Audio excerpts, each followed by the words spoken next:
Hello and welcome. I am Natalia from InstantMediations.com, and today with me, Matt Pierre-Louis, attorney at law and mediator from Houston, Texas. And our mostly appreciated guest, who is giving us an honor to be interviewed today, Funke Akoni from Lagos and Nigeria. And it is my part now to ask Funke some questions to introduce herself to us. So can you please tell us what you do in Nigeria and who you are? I'm Funke Akoni. I'm a lawyer, a mediator, and an arbitrator. And I live in Lagos, Nigeria, and I work mostly as a mediator. I'm into research on mediation and arbitration, mostly on mediation. And then in Nigeria, we have a center called Multi-Door Court House, which is the main hub of the administration of alternative dispute resolution. And we have third neutral parties, in which I'm one of them. Okay, so can you tell us what your main field of expertise is as a lawyer and as a mediator?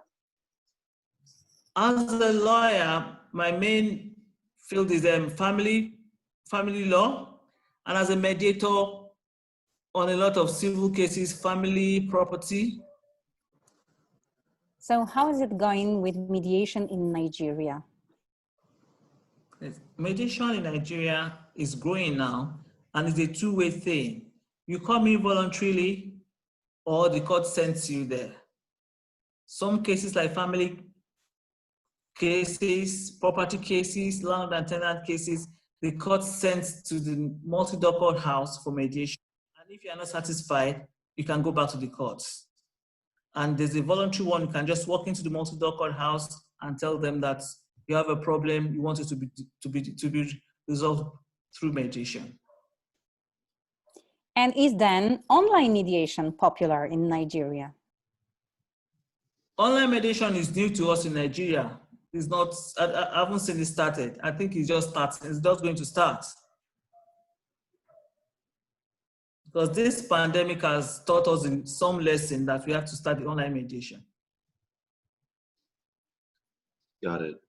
And Funke, if we could move on to the book you wrote, and the book is the ADR Handbook for Non-Technical Users, Principles and Practice of Alternative Dispute Resolution for Everyday Life. And this book, I was able to find it on both Barnes & Noble and on smashbook.com. And just wanted to ask you a few questions, about it. First, what is the audience that this book was intended for? Yes, what inspired me in writing this book is my experience at the multi-door court house. Because I realized that a lot of people that comes there don't even know what mediation is about.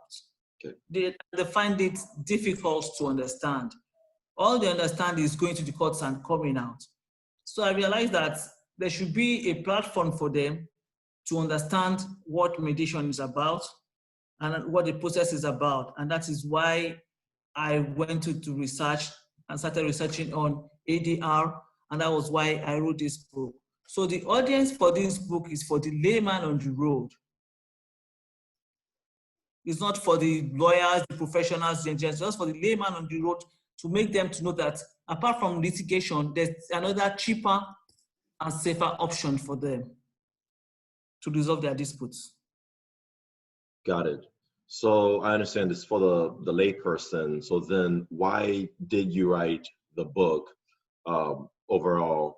Because what was it your experience with each of these individuals that caused you to realize, hey, these people don't really know how the process works? Or what were some of your other motivations as to why you wrote it? What motivated me, apart from the people, even I want to educate myself on it. I want to know more about ADR so that I can be in a better position to talk to people about it. Got it. And in Nigeria, do you have people come to you voluntarily to do mediations, or are they generally just court ordered? the people come into multi-door courthouse voluntarily. A lot of people come in voluntarily more than the one from the courts. Okay. Does your book cover specific types of mediation, tips for specific kind of cases like landlord, tenant, family, or is it a broad spectrum of different kind of cases? It's just a broad spectrum of ADR.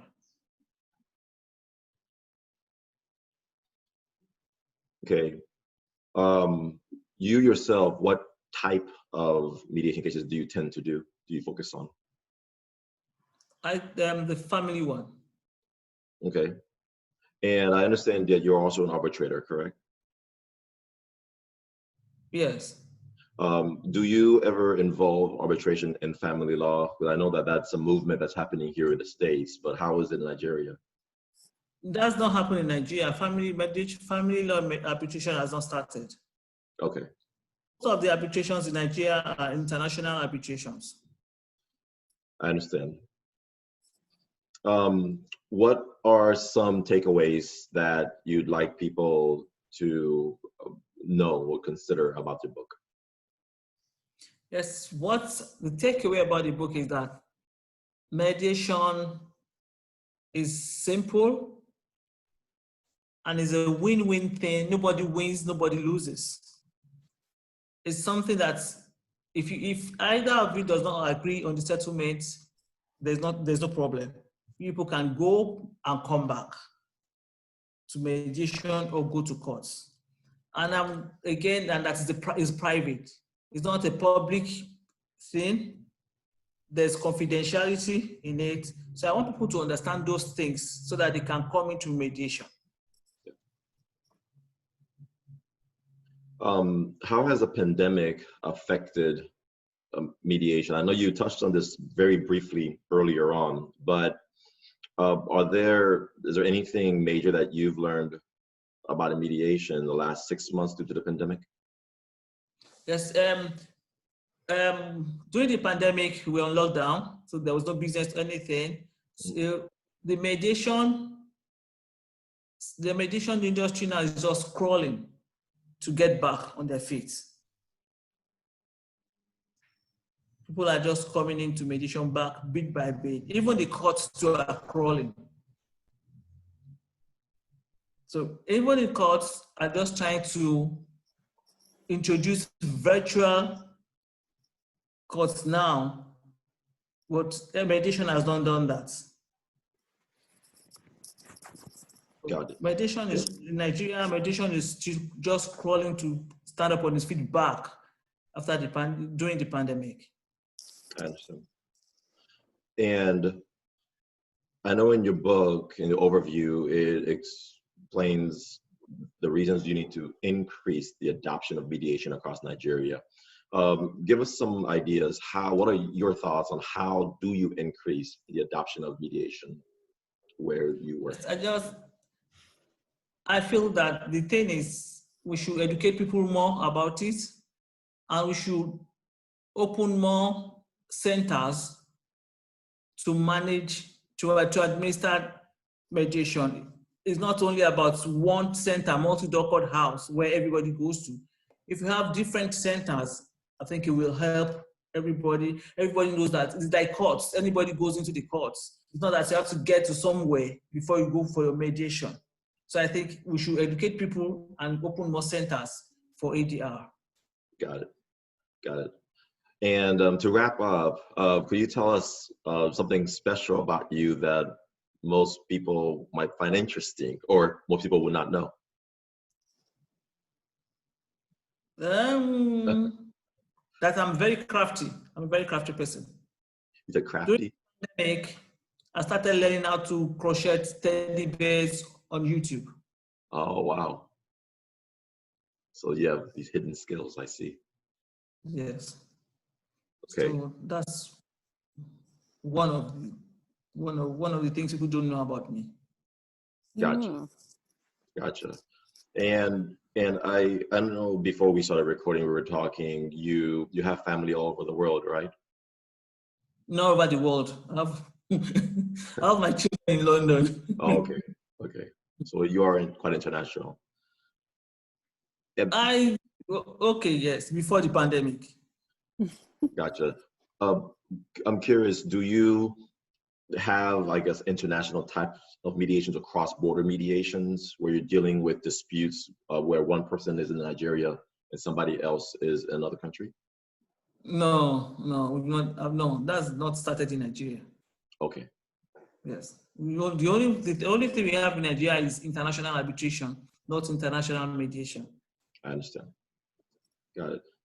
Natalia, do you have any other questions? No, I'm just wanted to say that we are grateful that you found time to talk to us. It's been a pleasure, and we would like to thank you so much. And I'm sure that the audience will find it all interesting and fruitful for them to watch.